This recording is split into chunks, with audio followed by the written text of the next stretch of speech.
Hey everybody, I hope you're all having a great day. Here in Vermont, the sun is shining, it's going to be beautiful. Today I want to talk about actually some different options for if you don't have access to a gym. If you don't, oh, there's Caesar's here. If you don't have access to weights, well, that's not the end of the world. There are, countless things you can do body weight wise, squats, push-ups, sit-ups, all of those, types of workouts, types of exercises. But there's also like a few things that you can get, to help enhance that, to give you a few more options. The biggest, the most useful, the most thing, the easiest to travel with, the least expensive are probably bands. There's different kinds of bands. This set of bands I actually ended up getting on Amazon, and I will say that they are not the best quality, but they were inexpensive and they'll work, they'll work in a pinch. I have these other bands that I ended up getting. I believe I got these at Dick's. They're definitely better quality. I did have one break recently, but and these ones are nice because they actually tell you what the resistance is on them, whereas these don't. You kind of have to remember what color was what, and it's a little bit difficult sometimes. But these are great for, all kinds of upper body workouts and exercises. You can do so much stuff with bands that, you don't even necessarily need other equipment.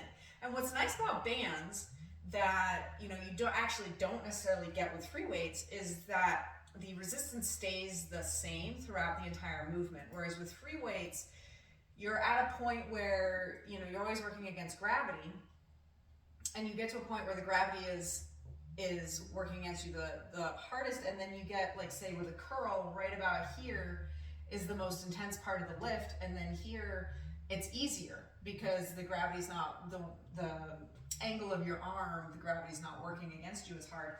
And what's nice about bands is it's the same throughout the entire movement. So that's something that's really great when it comes to bands, and something that, you don't really get with, with free weights, except for maybe cable weights, which I kind of count as a type of free weight, even though they're kind of technically not. Another type of band is this. This is actually my favorite one. I use this one all the time. It's really super heavy duty. And it's a Skills, I guess. I got this one at Dick's as well. But really super heavy duty. I use this a lot for when I'm doing pull-ups and chin-ups and I need a little extra help doing them. But you can use this for, like, basically anything that you use those for as well. It's not quite as, like if you're doing both arms at once kind of thing, it's not as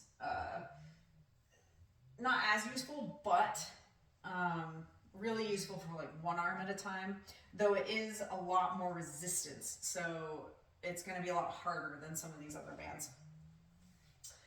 Getting a pull-up bar, another, really cheap, easy way to get something in your house that you can use to do all kinds of exercises on. There's also these bands, which, you use mostly for lower body exercises. These just happen to be arena strength, but there are all kinds of other options out there for these kinds of closed loop bands. And you can use those kind of in a similar way to these. It's just not as convenient. Another great option is a suspension trainer. Again, something super easy to travel with I mean, you can go the expensive option and get like the TRX or whatever, but these ones, again, I got these off Amazon. They weren't expensive. They've held up. You know, they might not be as good quality. Like these things tend to be, they move around a little bit, not while you're using it, but when it's stored. Which maybe doesn't happen with the more expensive kind, but you don't need to go expensive for these things. And they are also like super convenient. You can do a lot more with those as well. And a lot more, you can use those for a lot more lower body stuff than you can, like, say, the bands.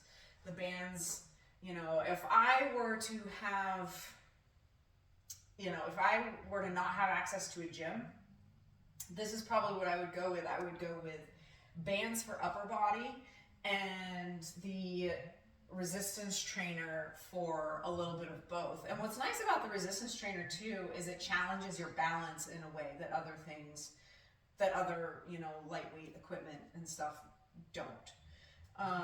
So those are a lot of options, really inexpensive options for alternatives to the gym. And you can also, there are also a lot of alternatives for weights. Like, you don't necessarily have to get this big, huge, you know, not that this is huge, but you don't necessarily have to get this big, you know, set of weights. They do have adjustable weight systems. I don't have one. I do know people who do, and they like them. They're happy with them. So there are adjustable weight systems. I find them a little bit, when I have used them, I find them a little bit clunky. But, you know, if you don't want to pay for like a whole set of weights, you can get one of those. They are less expensive, though not as inexpensive as like this stuff here. Those are also an option. So, you know, there's tons of options out there, and just body weight. So there's tons of ways that you can keep yourself in shape without having access to a gym. And I think that when it comes to, sometimes when it comes to not having access to a gym, the biggest hurdle that people have to face with that is, one, they don't really know what to do. And two, they don't know what their options are. And two is motivation. When you're not actually going somewhere to work out, getting yourself motivated to work out is a little bit more difficult, I think. And that's where making it a habit comes in. So, which I've talked about in previous videos.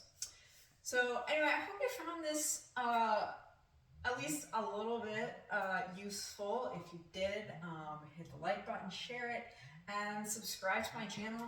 And I hope that you all have a great rest of your day, and I will be back tomorrow with a new video. Bye!